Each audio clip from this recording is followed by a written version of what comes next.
Hello and welcome to another edition of Trotsky or Bust. It is May 12th. I want to talk about the subject today. 2 days from now will be May 14th, which is the date of Israel independence. Israelis, however, celebrated using the Jewish calendar. I think it happened May 8th or 9th, I'm not sure. The Palestinians, however, call May 14th the Nakba. Nakba, I don't even know how you say it, meaning catastrophe. Oh my God, Israel was created. I want to talk about that because I was watching some programs, and there's a station here, JBS, Jewish Broadcasting Station, and they do a lot of, about Israel, and it's very much right wing slanted. So occasionally they had Benny Morris on one show, but mostly it's right wing. And I found something interesting, and I saw something for the first time, almost like a stereogram picture. You know, when you stare at it long enough and finally you see it. They were talking about the Palestinian refugees. How in 1949, after the creation of the state of 1948 and 49, after the creation of the state of Israel, there was 700,000 Palestinian refugee. Everybody knows that. I mean, it's the UN. You go to Wikipedia, they'll tell you 711,000. And then I thought about it, and like a stereogram. Well, in 1947, there were approximately 1.2, 1.3 million Arabs living in what was called British Mandate Palestine. Well, 700,000 of them, that's over 50%. That's like 60% of them. 60% of the Arab, where did the Arabs live? Well, they lived in the center of the country, the west, what is today the West Bank, or Judah and Samaria, and the Galil in the north, Galilee. They also, along the coast, they lived in Gaza, Jaffa, Haifa, Akko. Well, where do Arabs live in 1950? Where do they live today? Well, along the center of the country, in the West Bank, in the Galilee, in Gaza, in Jaffa, in Haifa, in Akko. They're still there. So, first of all, 700,000 of them, more than half of them lived in the areas that became Israel. That's nonsense. The United Nations partitioned Palestine. It gave the Jews the coastal part. The 700,000 Arabs lived there, and then they became refugees. Now, in the Galilee, yes, that is the one section of area of Israel where there was a large Arab population that became Israel. Well, guess what? There's still Arabs in the Galilee. They're still there. So I thought about it. Now, why is this important? The Palestinian refugee issue is the backbone of the whole Palestinian case. The whole cause is based on their refugees. The Jews threw them out of their land. Nonsense. Bullshit they did. That never happened. Why are they still there? And like I said, even right-wing Israelis quote that 700,000 number. They'll always say, oh, there was 700,000 there and 800,000 Jews were thrown out of Arab lands. No, that's not what happened.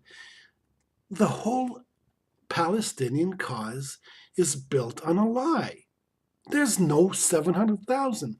Now, what there was approximately 1.2, 1.3 million Arabs living in British Mandate Palestine. Well, today in Israel, in the West Bank and the Gaza Strip, there's over 5 million Arabs. Now, at the same time, in 1947, there was about 1 million Jews living in Arab countries. How many are there today? Less than 5,000. Who was ethnically cleansed? Tell me, who was ethnically cleansed? The Palestinians or the Jews? The numbers don't lie, it's obvious. 5 million, that's not ethnic cleansing. 5,000, yeah, that is ethnic cleansing. Now, we don't hear a lot about the Jews of the Arab countries because during the same time in the 1940s, their brothers and sisters in Europe suffered much worse. You know, Jews of Europe, they just lost their property. And a few massacres, they were happy. They suffered a lot worse, so we don't hear that much about the Jews of the Arab world.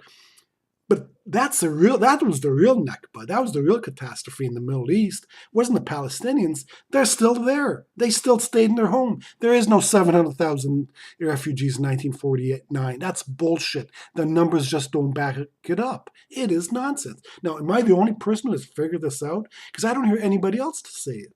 I don't even hear right-wing Israelis say it. They always quote that idiot, stupid number. It's not true. Oh my goodness. Oh my goodness. That's the whole Palestinian. I started out this, as a left winger. Obviously I'm from Israel. My family's from Israel. We're more sympathetic with the Israelis, but I'm a left winger. I want to see what's going on with the Palestinians. They suffer too. The more I studied this, I don't think there's anything, there's no there there. Okay? Study this, learn it.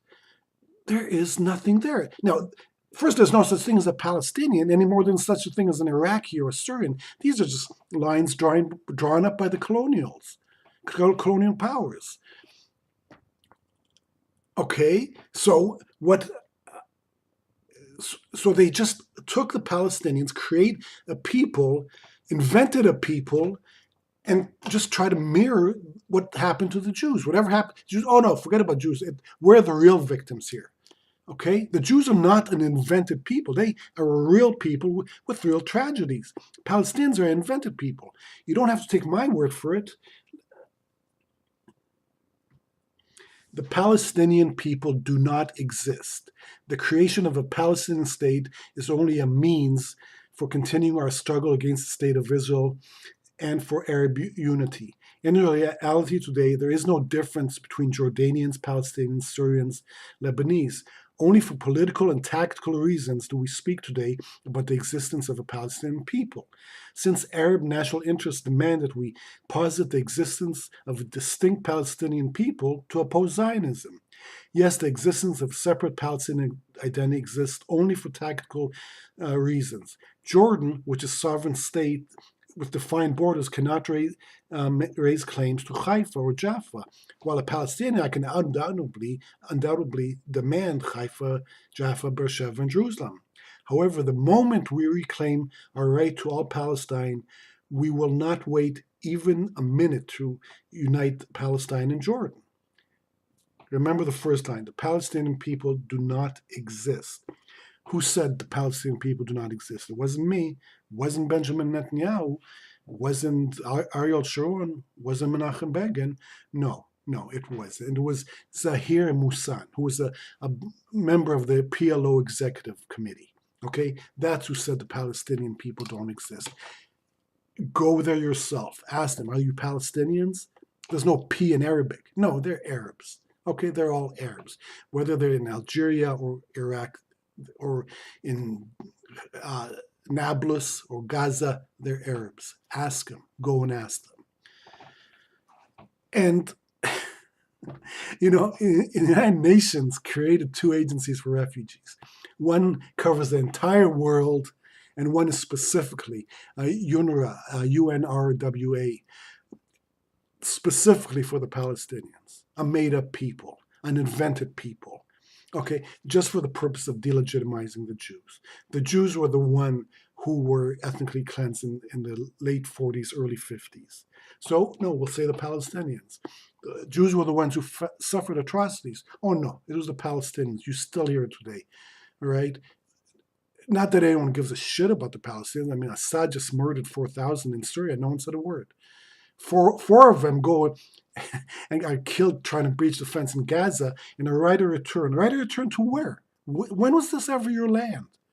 When did Arabs ever own the Israel proper? Okay, it was just chol v'bitzot. That's an Israeli expression. The first settlers said it. Chol means sand, bitzot means swamp. The Jews bought the shit land, the swamps north of the Lake Kinneret, which is the Sea of Galilee. They dried the swamp, made it into good farmland. It's the best farmland in Israel to this day. The sand. The Arabs didn't live along the beach. Okay, the Arabs were subsistence farmers. The Jews went there. They grew oranges. They shipped oranges to Europe. They also lived in cities. Jews have always been urbanites. They weren't allowed to own land in a lot of Europe during the Middle Ages. That's why when the 20th century came and the whole world began to urbanize, the Jews had an advantage. Oh my goodness. The